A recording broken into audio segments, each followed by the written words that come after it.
We need to talk about Miley. Have you heard what former baseball player and manager Dave Miley has been up to? Just kidding, we are talking about Miley Cyrus. The Hanny Montani superstar has shocked fans and other humans alike by doing this. And this. And this. Yeah, it's a big hammer there.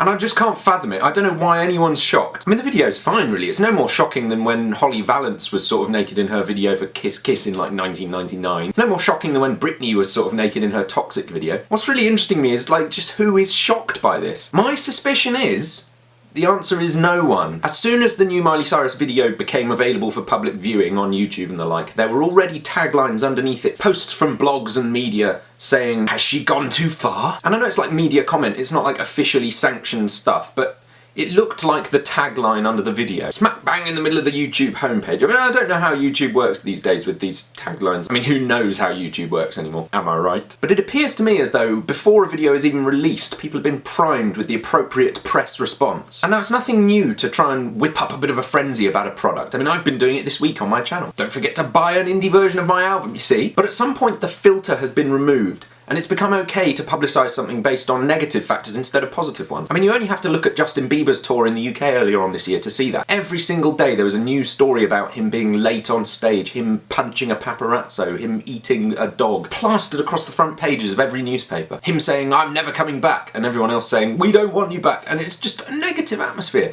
But it sold tickets to the concerts. Because when you create and curate this kind of negative publicity, the public kind of follow up with a half-hearted attempt to be shocked. They talk about it at the water cooler, if you like. But no one actually cares. They're more interested in the controversy than in the behaviour that supposedly sparked it. And that's the point. People are buying into the controversy rather than the product itself. New Miley Cyrus song is really not that bad of a song, as if anybody cared. It's nicely structured, it's got some interesting sounds, it's got a strong chorus. Oh, I'm sorry. Naked Girl and Wrecking Ball, everybody. Naked Girl.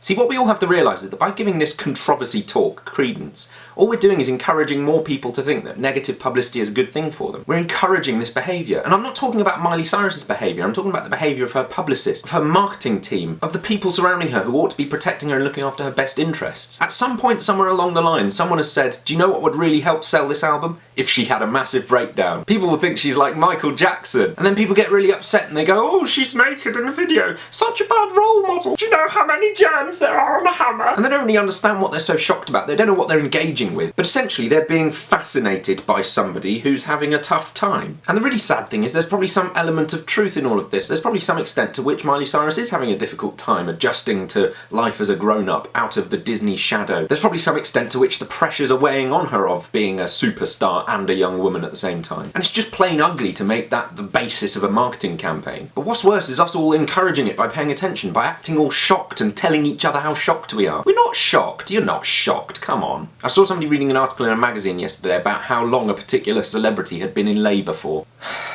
I don't know what to say about that. And that when she could be reading some Proust. My point is this, girls and boys, if we continue to buy into this controversy nonsense at every possible opportunity, it's only going to end one way. And that's with good, talented people like Miley Cyrus being ignored completely as talents and just treated as pawns in a little game of media chess. And with decent, relatively talented people like me being completely unable to compete for your attention. Ignore the negative, embrace the positive. Like stuff if it's good, and forget it if it's bad. Amen. End clip.